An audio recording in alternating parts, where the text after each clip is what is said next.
Why are you called Belle? The name of the woman's Dido. I can only assume that there was a worry that people get it mixed up with dildo. I don't know.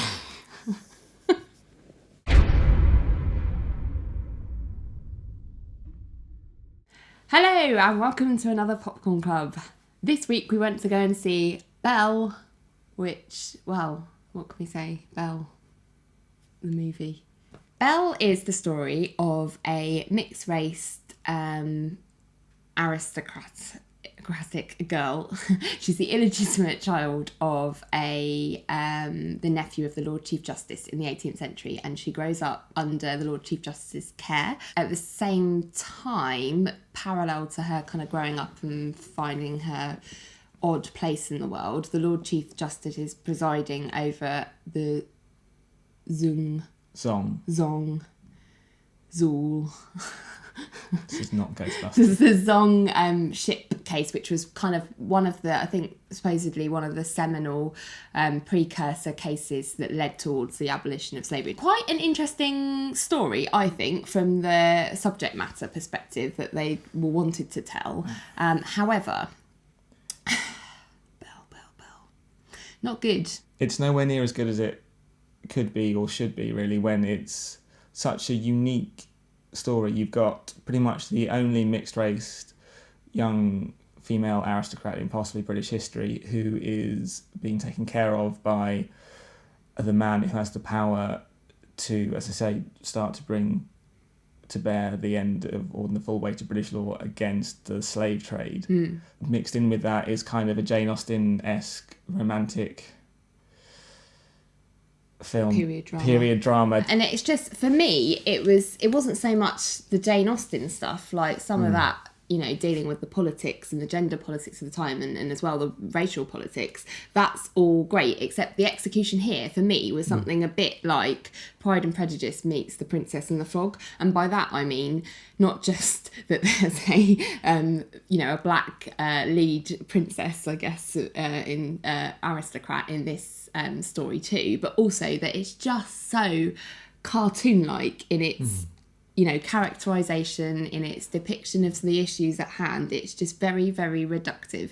Like the whole racial attitude of Britain at the time towards slaves and towards black people was basically summarised in Tom Felton's character and no one else really. Like he was just like the nasty, racist, bigot guy. Everyone else's attitude towards her that she comes across in the film, if they do say anything remotely racist or discriminatory, it's on a bit like a bit of a Carry On type moment, like, ooh, a Negro, how quaint, not really nasty, malicious racism, which I believe was hugely prevalent in society at that time. All you get of that is this one character. Whilst at times the plot was fairly reductive, I thought she actually did a good job of conveying a lot of the tensions and a lot of the anger and hurt in dealing with that. There definitely was a standout scene for me from her when she's in front of the mirror and she's just looking at her skin and she gets really emotional and starts sort of clawing at it, like really like, why am I this colour? I wish I was a different colour. It would be so, my life would be so much better. That is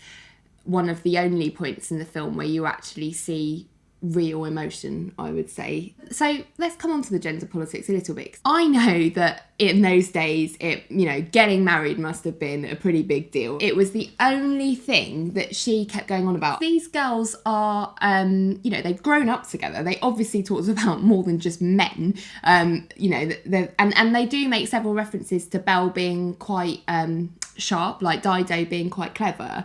But the only reason she gets interested in the kind of legal and the intellectual aspects of this case that her, pseudo father is involved in is because she sort of fancies the clergyman that's working on it with him. And it's just irritating. Aside from, as I said, the romantic involvement with her sort of civil rights championing boyfriend, she finds Tom Wilkinson's papers, which show that he knows everything that went wrong with the ship. She takes it to her beau, who then is not clear he does anything with it, but they start talking about it. And then when it comes to the final court case, he just runs through these same facts again, and it was like, well, the facts that you already knew. But they just seem insignificant to the whole point of the odd way of constructing tension to just make someone aware. Or, you know those facts you know? Well, remember those. Yeah. Good job. In summary, I'm going to say 5 popcorns. Yeah, and that's it's being about quite generous, I think. 5. High 5. Yeah, I think so as well. So did you go and see Belle?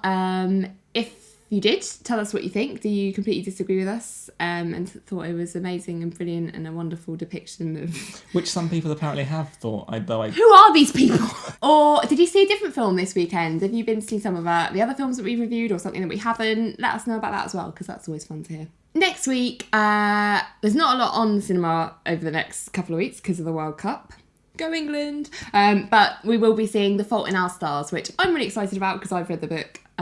Russ hasn't. I know it's about teenage cancer death. I think that's about it. That'll be fun. Like and subscribe down below, and you can also follow us on Twitter and Facebook, and all those links are in our description box below. And we will see you next week. Bye! And make the point that, she's like, this is all the evidence. Make these facts known.